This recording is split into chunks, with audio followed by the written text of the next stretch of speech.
So if there's one series that's actually doing a proper 25th anniversary celebration, it's the Persona series, which is surprisingly enough because there was a point in time where Persona was basically unknown. And if, for example, you've never played Persona 1 or 2, I wouldn't blame you because they were not readily available to many people. Persona 1 on the PS1 was called Persona Revelations. Actually, Shin Megami Tensei Persona Revelations. Long title, I know. Persona 2, well, that's a bit of a mixed bag, considering how we only got one of the two parts of Persona 2. Yes, you heard me right. Persona 2 was split into two games, with each game taking place in an alternate universe of itself.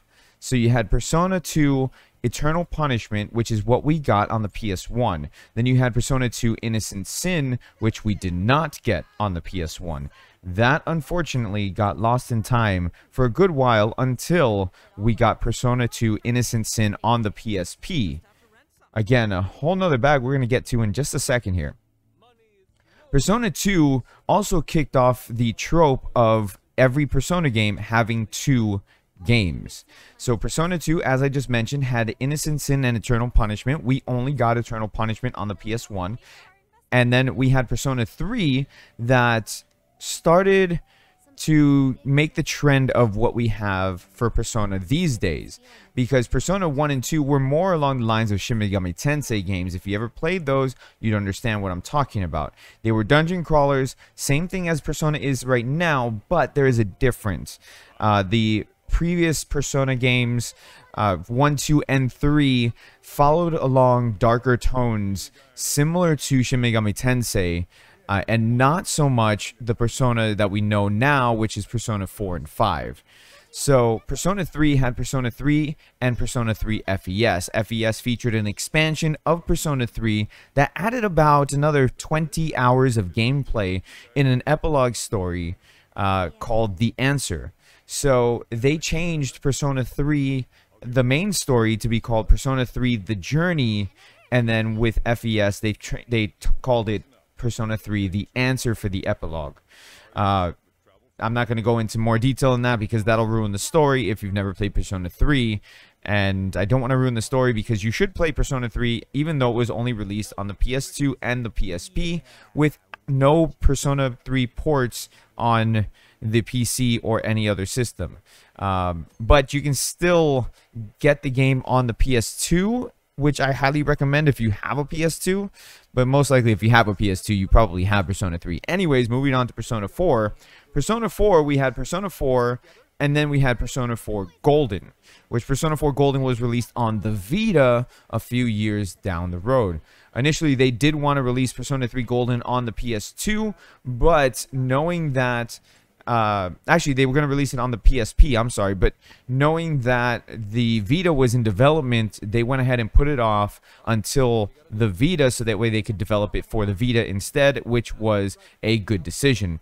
Persona 4 Golden has had a PC release recently, which kind of gave a resurgence to the game and new life to the game for many people who weren't able to play Persona 4 on the PS2 or on the Vita.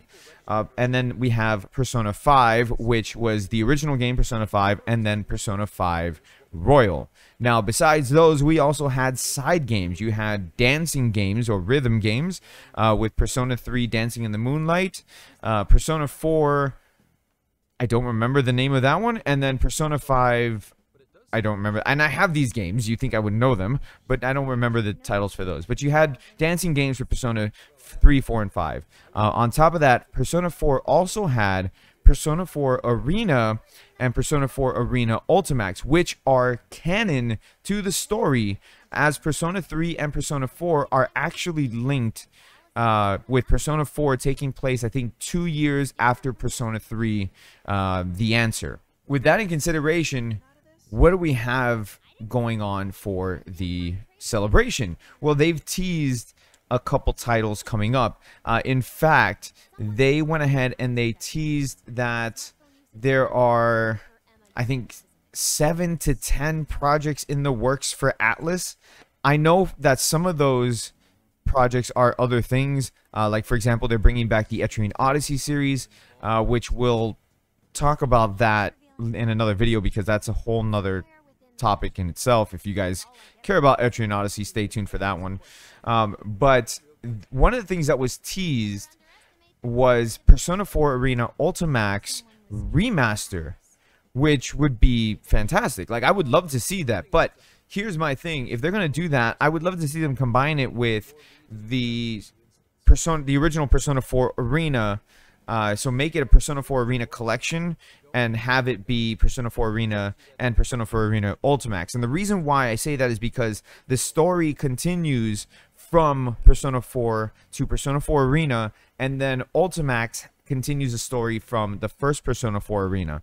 So if you just skip to Persona 4 Arena, you miss a whole chunk of story that is actually relevant to the story in Ultimax.